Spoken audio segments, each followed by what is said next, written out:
Finally, we see the islands of Banda Eye, and Rune on the horizon after 2 days of sailing across the calm Banda Sea in late October. As we approach Banda we see more details of the volcano Gunung Api. Its last eruption was in 1988, with lava flowing all the way into the sea. Later, we shall see what that resulted into.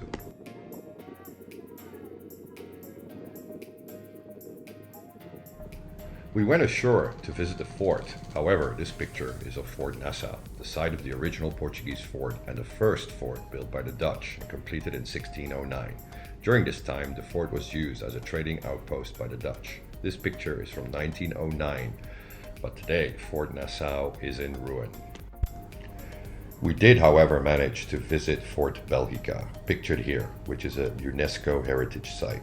Construction began in 1611 and was finally completed in 1673.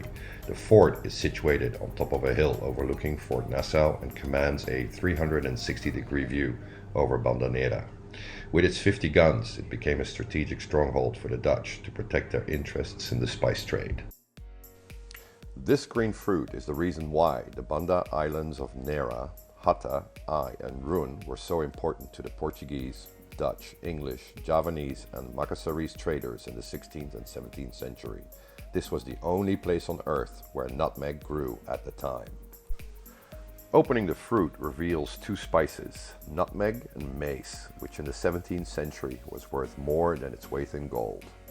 That is why the Dutch colonized these islands in 1621, exactly 400 years ago. Together with cloves, found more to the north around Ternate, these three spices form the golden trinity of the spice trade from the Moluccas.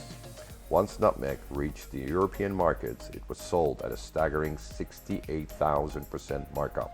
Hence the Dutch East India Company, or also known as the VOC, monopolized the trade in these spices in the 17th century. It was so important to them that they traded New Amsterdam, now known as Manhattan, for one of the English-occupied Banda Islands called Rune in the Treaty of Breda in 1667, just so that they could retain their spice monopoly. But we did not come all this way here to walk along the path of history, but rather to explore the treasures of these islands below the surface. We are here in late October to find and dive with scalloped hammerhead sharks, currently a critically endangered species, so sightings are becoming increasingly rare. We are here to witness their migration as they make their way to their nursery area. We do not know for how long we will be able to witness this migration, as the population of these species is decreasing year on year due to fishing activities. An estimated 10,000 hammerheads are caught in Indonesia every year. So let's find our boat, the Jacare, a traditional Phoenici two-master converted into a dive liveaboard, which will be our home for the next 10 days. So let's go diving.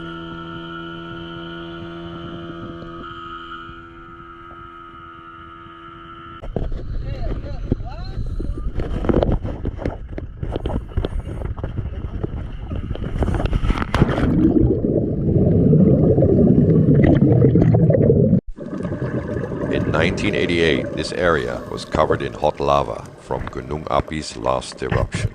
Today, after 33 years, it's a beautiful, healthy coral reef.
As we continue to dive deeper, we finally encounter our first hammerhead shark as it cruises over the reef.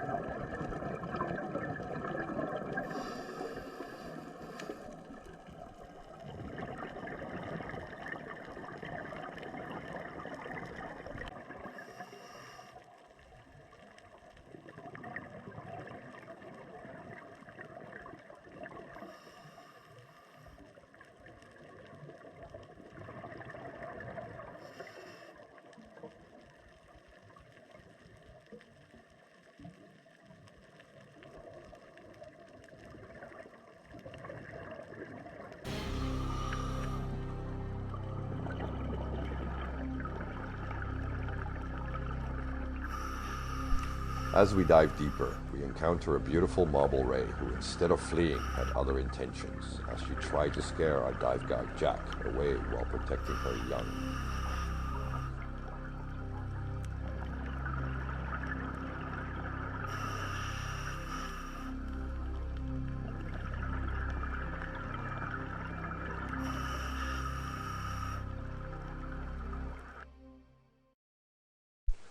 Out of nowhere, she flew past us so fast we just had to slow her down so we can have a better look.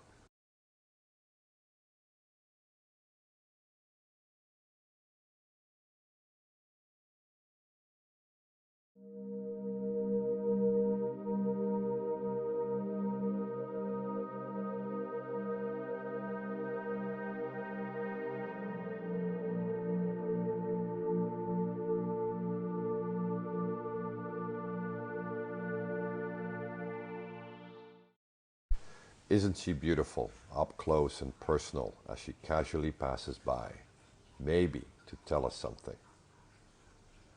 And finally, after a while, we are rewarded with a large school of hammerheads. It simply takes your breath away.